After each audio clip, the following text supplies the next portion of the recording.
Hey y'all, I'm going to try to do this video again. And I really hate that I have to do it again, but there again, I have a terrible camera. I'm using the one on my laptop. It's all not that great. My friend told me that I should do a YouTube cooking video because I'm always cooking. My friends always see that I'm baking, grilling, cooking. I make a lot of homemade soups and stuff and just some really yummy dishes. And my friends always see that and they're like, hey, Skipper, why don't you do some cooking videos? And I was like, okay, I'll give it a shot. And then I gave it a shot and the video froze and I had to start all over again. So here we are. So I'm going to catch you guys up. I'm making a vegetable beef soup. It's really good. It's kind of like a copycat recipe from my school's vegetable beef soup, which was unbelievable, amazing. I used to love going to school just to get soup on soup days. So, I'll tell you the ingredients you're going to need. You're going to need a pound of hamburger meat. I always get the lean.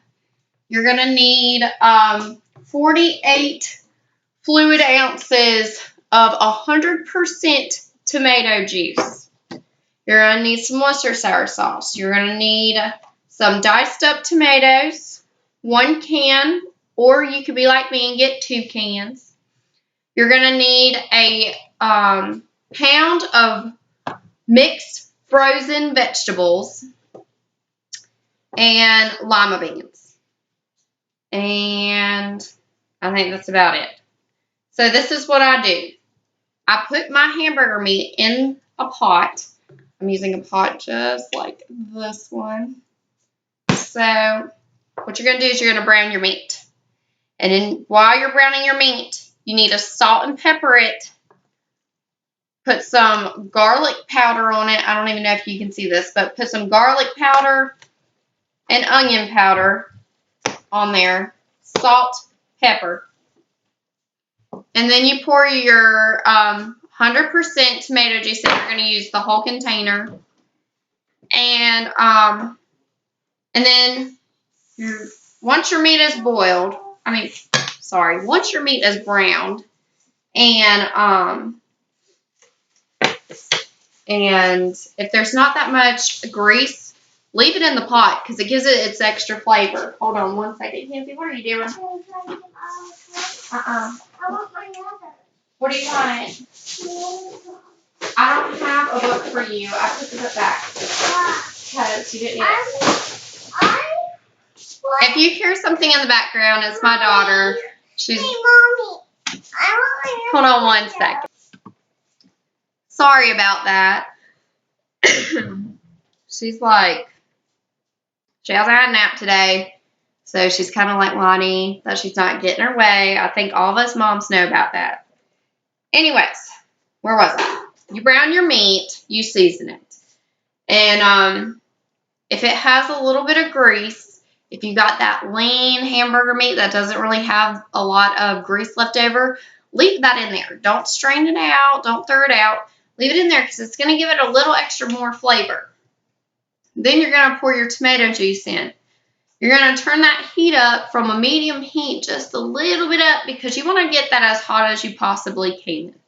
You're going to let it boil. And while that's trying to boil and everything, I meant to tell you that you also have to get golden potatoes. I take about 6 to 8 potatoes and I dice them up. I will dice them up into bite-sized pieces, but I don't want them to be too small.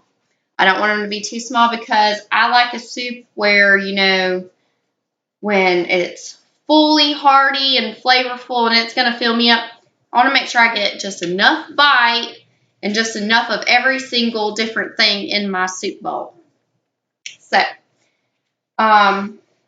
So let's see. I'm going to wait to put these in last because if you put these in while your tomato juice is boiling, it's going to splash a lot. So we're going to put the other things in first. So let me just put those to the side.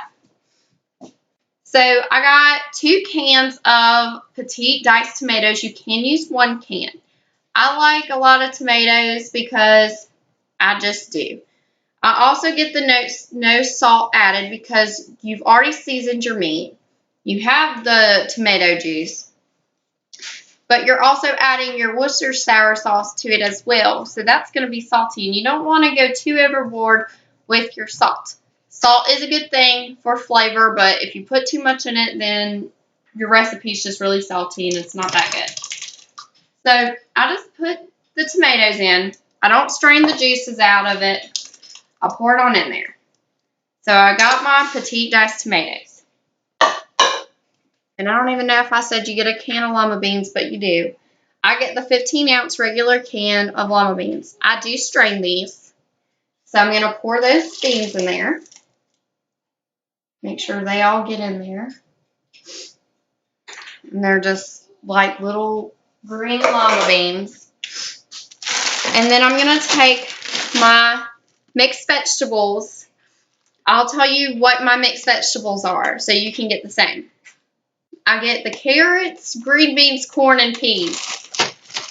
So I'm going to cut this, and I'm going to add this whole bag to my mixture so far.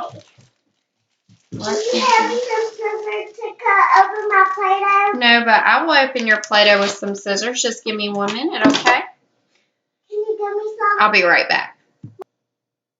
I'm so sorry for that. I know y'all mothers feel me, though, because I see a lot of moms struggling with kids trying to make a video, and it is hard because, you know, you got to entertain these kids.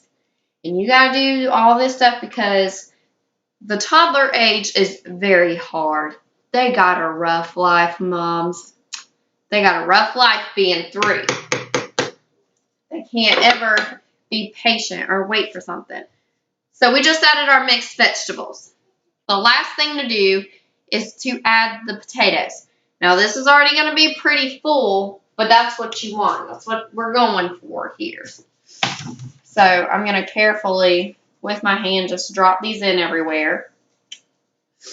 You just kind of want to sprinkle them in at the top.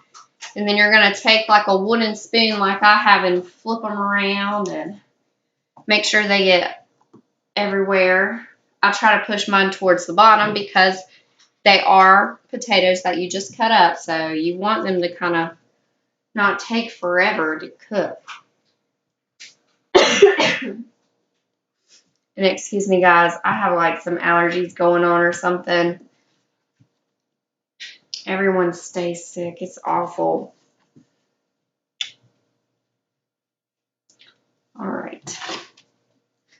So, I'm going to take my wooden spoon.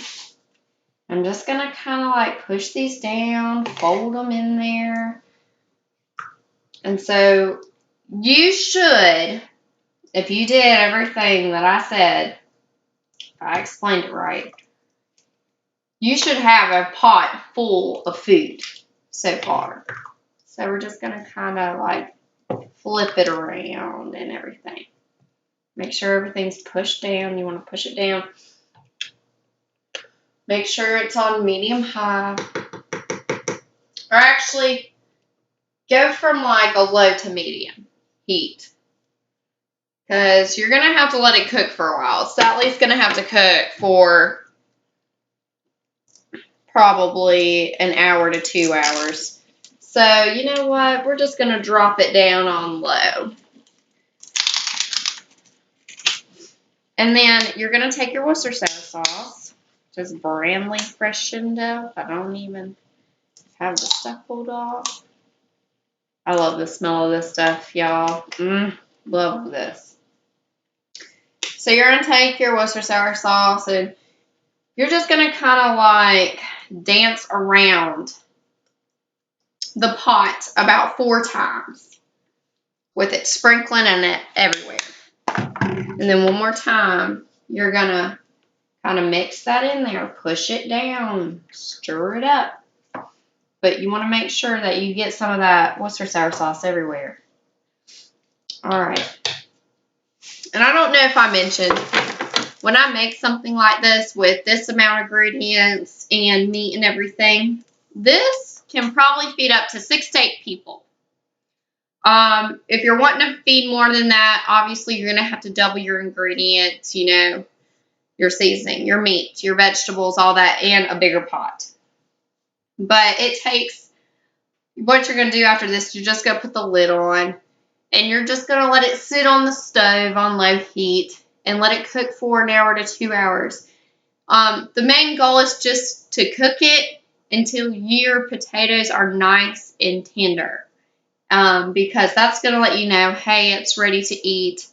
But this is a wonderful meal. It's you get your protein, you get your vegetables, you get your starch, and kids love this too. It's an easy, simple meal. Even though the cook time is a couple hours, it's still an easy meal. It's a one-pot deal. Mix it all together. That's all you really got.